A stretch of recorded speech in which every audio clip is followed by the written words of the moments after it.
Pues reanudamos la sesión con la presentación de Mónica López del Departamento de Espacio de CEDETI sobre los aspectos clave del programa Copernicus, que es la componente de observación de la Tierra del programa espacial de la UE y que es una fuente de datos que tendréis que utilizar en vuestras propuestas de aplicaciones. Mónica, por favor. Muchas gracias, Andrea. Buenos días a todos. Como estaba comentado Andrea, trabajo en el Departamento de Espacio de CEDETI. En concreto, soy la representante española en el Program Board de Observación de la Tierra de la ESA y en el Comité de Copernicus de la Unión Europea. Entonces, bueno, pues aprovechando la jornada que ha organizado hoy Andrea y el resto de organizadores, hemos pensado que sería interesante presentaros, daros unas pinceladas sobre el programa Copernicus, ya que este programa, bueno, pues ofrece muchos datos e información que puede ser muy interesante para utilizarla como input en los proyectos y las actividades que desarrolláis. Probablemente muchos de vosotros ya conocéis el programa, pero bueno, para aquellas entidades que no lo conozcáis, creo que, como os digo, que es una fuente muy importante de datos a tener en cuenta, porque igual a día de hoy nos están utilizando, pero puede que estéis pues, entidades como potenciales usuarios en el futuro. Bueno, pues voy a empezar a contaros qué es el programa Copernicus. Podemos decir que es el programa operacional más importante de la Unión Europea. El objetivo de Copernicus es adquirir autonomía en Europa, principalmente la adquisición de datos de la superficie terrestre, en aplicaciones principalmente en el ámbito de la seguridad y del medio ambiente. Quizás el aspecto más importante del programa Copernicus es la política de datos. Los datos y productos están de una forma abierta y gratuita, es un acceso abierto y gratuito para todos los usuarios. ¿Cuál es la estructura y la gobernanza de Copernicus? Como os he comentado, Copernicus es un programa de la UE en el que también participan financieramente otras entidades, principalmente la Agencia Espacial Europea y EUMETSAT, aunque en menor cantidad. La estructura de Copernicus principalmente se basa en tres componentes, que son la componente espacial, la componente de servicios y la componente in situ. Vamos a ir viendo un poquito más en detalle cada una de ellas. ¿Qué es la componente espacial? Bueno, la componente espacial está formada por toda la infraestructura de satélites de segmento Tierra. Principalmente está formada por una familia de satélites que se llama Sentinel, del 1 al 6 actualmente. Prácticamente, bueno, el 1, 2 y 3 en operación, los Sentinel 4 y 5 son instrumentos que irán a bordo de los satélites meteorológicos Meteosat y Meteor. No voy a entrar mucho en detalle en las características técnicas, pero bueno, que sepáis que cada uno de estos satélites lleva a bordo instrumentos distintos, desde imágenes ópticas, instrumentos radar, altímetros, etcétera, con lo cual el abanico de datos que está a disposición, pues como veis, es muy amplio para poder cubrir distintas aplicaciones. Como complemento a los Sentinels están lo que se llaman las misiones contributivas o contributing missions, que son misiones nacionales que aportan los países miembros proporcionando datos adicionales y para complementar a los datos que ya proporcionan. Aquí me gustaría resaltar, acerca a las tres componentes, que Copernicus ofrece distintas oportunidades. No solamente proporciona los datos que están a disposición de los usuarios, los productos, como veréis luego, los datos in situ, sino que también los organismos que gestionan el programa publican licitaciones para que las empresas puedan participar en lo que es la construcción, el desarrollo de los propios satélites, segmento Tierra y productos. Entonces, en el caso de la componente espacial, la ESA tiene una plataforma que es ISA-STAR, y ahí, bueno, pues los que estéis registrados la conocéis, los que no os podéis registrar, y ahí podéis ir viendo por área programática cuáles son todas estas licitaciones que se publican y en las que las distintas empresas, entidades, organismos pueden participar, como digo, para colaborar o participar en el desarrollo y la implementación. En cuanto a la componente de servicios, ¿qué es la componente de servicios? Bueno, pues lo que hace esta componente realmente es generar información y productos derivados de los datos que proporcionan los Sentinels, la infraestructura que os he comentado anteriormente. Actualmente en la componente de servicios se han definido 6, que son el servicio de clima, el marino, el de atmósfera, el de tierra, seguridad y emergencia. Cada uno de estos servicios está dirigido por un organismo europeo que se llama Intrasec. En la siguiente transparencia tenéis pues los detalles de cuáles son estas Intrasec Entities que gestionan cada uno de los servicios. En el caso de los servicios de atmósfera y clima, veis que lo gestiona el Centro Europeo de Predicciones Meteorológicas a medio plazo, el ICIEM. Y ahí os he puesto los links, bueno, justo el de la derecha no se ve, ¿no? Pero en la presentación no lo tengo. No se ve, ¿no? Vale. La presentación lo tenéis, con lo cual lo podéis ver después. Tenéis los links de cada uno de los servicios y en ellos lo que podéis encontrar son los productos que están a disposición de los usuarios y, como os he comentado también antes, estas oportunidades son las licitaciones que sacan las distintas Intrasec Entities para que podáis participar en el desarrollo propiamente dicho de los servicios. En el caso del servicio marino, está gestionado por Mercatrovisión. Estos servicios, bueno, pues este en particular proporciona información sobre el estado físico, variabilidad dinámica de los ecosistemas marinos y oceánicos, y del mismo modo tenéis ahí el link para poder acceder a la información.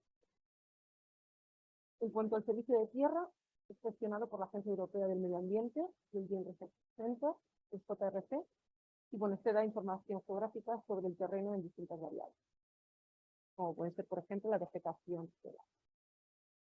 El de emergencia está gestionado por el JRC y el de seguridad está gestionado por tres entidades, que son Frontex, EMSA y SACEN, cada una de ellas destinadas a distintos aspectos. Por ejemplo, Frontex es más de vigilancia de fronteras, EMSA vigilancia marítima y el SACEN apoyo a la seguridad. Del mismo modo tenéis para cada uno de ellos estos links que os he visto, no voy a entretener mucho más porque estaremos aquí un día hablando. Pero bueno, ahí podéis encontrar información, como os digo, tanto de los productos como las licitaciones que se publican y en las que se puede participar. El tercer componente, la componente in situ, ¿qué es? Bueno, pues dentro del programa Copernicus no solamente se utilizan los datos que proceden de los Sentinels, de los satélites, sino que también hacen falta otro tipo de tierras como observaciones y datos de referencia, como mapas topográficos, que son necesarios para calibrar los satélites. Entonces, bueno, pues estos datos se gestionan por esta componente. Ahí tienes también el link, donde podéis ver del mismo modo también que es información relacionada con estos datos, los que están disponibles. Y como digo, son observaciones, pues medidas medioambientales, como por ejemplo la temperatura del aire, de las corrientes oceánicas. Se utilizan estaciones meteorológicas para mediciones ambientales o sistemas de vigilancia terrestre, como pueden ser globos, aviones, boyas, barcos, etc. Y los datos espaciales de referencia pues son principalmente mapas topográficos, hidrográficos, redes de transporte, etc. Entonces, bueno, resumiendo, estas son las tres componentes del programa Copernicus, como he dicho, espacial, de servicios de datos in situ. ¿Cómo se accede a los datos de Copernicus? Bueno, se puede acceder a través de cada uno de los servicios, pero ahí se accede a lo que es el producto que ya ha elaborado ese servicio. Y para acceder a los datos que se han vistos, pues hay varios pasos, ¿vale? Dependiendo al grupo al que se pertenece. Hay un data hub científico, obviamente destinado a los científicos, bueno, y cada uno de ellos tiene unas condiciones de acceso y una disponibilidad de datos distintas. Como digo, hay un data hub científico, otra para aquellos países que tienen centros colaborativos, el International Access Hub, que es el más genérico, y el de servicios, que es al que se accede a través de los servicios. Actualmente se han desarrollado 4 días con plataformas de acceso a la información. ¿Vale? Como digo, se pusieron 4 contratos. Aquí tenéis las empresas que gestionan cada uno de ellos, los traen de cada uno de ellos. Está el día Soblo, Mundi, Creodías y Onda. Tenéis también las páginas web a las que podéis acceder. Entonces, estas plataformas se crean con el objetivo no solamente de tener acceso a los datos, sino que son plataformas en las que también se pueden procesar los datos y obtener productos ya procesados a disposición de los usuarios. Esta es la situación actual. Como digo, 4 días en funcionamiento y algunos, y el de Unexat, que me había olvidado mencionarlo, que se llama Wikeo. Estos 5 días están en funcionamiento, unos en un estado más avanzado que otros desde el punto de vista operacional, y la idea de aquí al año que viene, de los próximos 2 años, es agruparlo todo en un día único, en el que, bueno, para que los usuarios tengan este acceso más directo a los datos de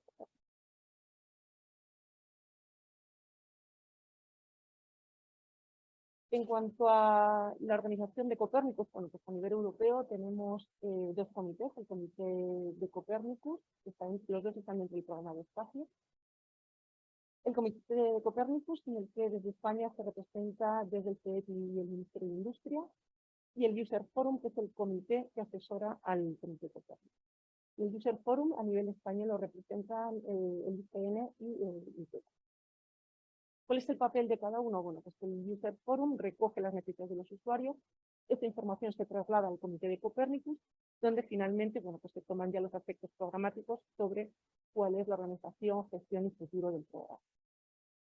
A nivel nacional tenemos una estructura por servicios, de manera que para cada uno de los servicios hay un punto de contacto. Aquí tenemos los organismos que son. La EMET es el punto de contacto para el servicio de clima y atmósfera a nivel nacional, el ICN para el servicio de tierra, Puertos del Estado para emergencias, para el servicio marino, Protección Civil para el de emergencias y Policía Nacional para seguridad. Entonces, a través de estos puntos de contacto se crean unos grupos de usuarios que son los que nos trasladan las necesidades a nivel nacional para que se puedan trasladar a los comités a nivel europeo. Bueno, esto para que tuvierais un poco una visión, ¿no?, de cómo está estructurado el programa tanto a nivel europeo como a nivel nacional.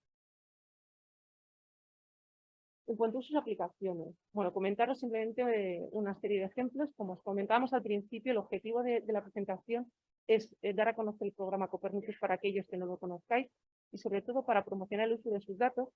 Es una fuente de datos, como decía antes, inmensa. Hay muchísimos datos puestos a disponibilidad de los usuarios, también productos y servicios. Y bueno, pues como comentábamos, muchos de vosotros probablemente ya estéis utilizando estos datos, pero habrá ciertas entidades que no conocen el programa que probablemente les pueda ser muy útil. Entonces, bueno, aquí para terminar la presentación simplemente queríamos mostrar algunos usos y aplicaciones típicos de las imágenes de satélite, en este caso que son más imágenes ópticas. En el caso de agricultura, vamos a empezar por aquí para agricultura. Bueno, pues es muy importante en el caso de agricultura, por supuesto, el tiempo de revisita, el ancho de escena, la resolución. ¿Para qué se utiliza? Pues para hacer mapas de cultivo, para distinguir el tipo de cultivo dentro de una parcela, para ver cuál es el estado de este cultivo y del suelo, porque al final, por ejemplo, para una cooperativa, uno de los objetivos es reducir coste, por supuesto, y tener una mejor producción. Si sabemos que parte de la parcela tiene una producción menor o mayor, se pueden organizar tanto la siembra como la recolección de una manera, aplicar fitosanitarios o fertilizantes en la zona que la parcela lo necesite, y al final, bueno, pues todo esto conlleva a una optimización de los recursos y un ahorro de costes. Bueno, este es realmente lo que acabo de explicar, que lo había separado en dos transparencias, pero bueno, podéis ver un ejemplo típico de una aplicación para gestión de cultivos. Dice la parcela de distintas tonalidades. Bueno, según las tonalidades se puede ver cuál es la parte de la parcela en la cual la actividad fotosintética es mayor o menor y en qué zona, por tanto, pues hay que aplicar ciertos recursos. Los datos de satélite se utilizan, como digo, a nivel global y a nivel local, es decir, un satélite no sirve para todo. Hay satélites que tienen resolución más alta, otros más baja, con un SWAT en el sistema más amplio, más estrecho.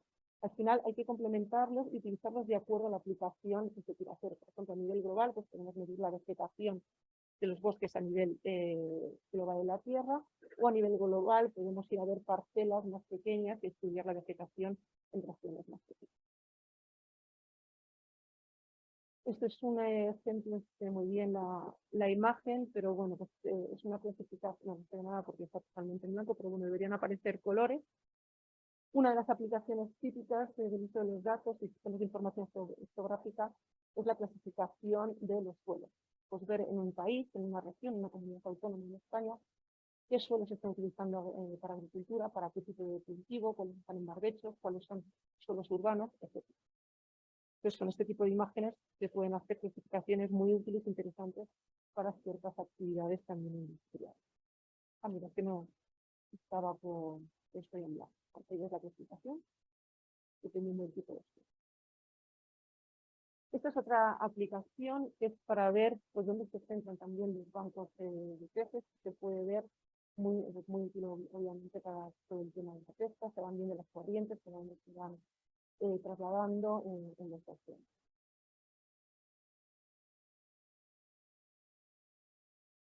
Otra aplicación, pues la detección de hidrocarburos en los mares y en los océanos. Este es un ejemplo de una imagen del Sentinel-1A en 2018, y es una mancha de combustible que se produjo cuando colisionaron un buque de carga un barco, un buque de carga tunecino y un barco de bicicleta en Córcega. Bueno, pues ahí veis que con una imagen radar se puede ver muy fácilmente, entre comillas, cuál es la zona en la que puede haber pueden existir estos hidrocarburos.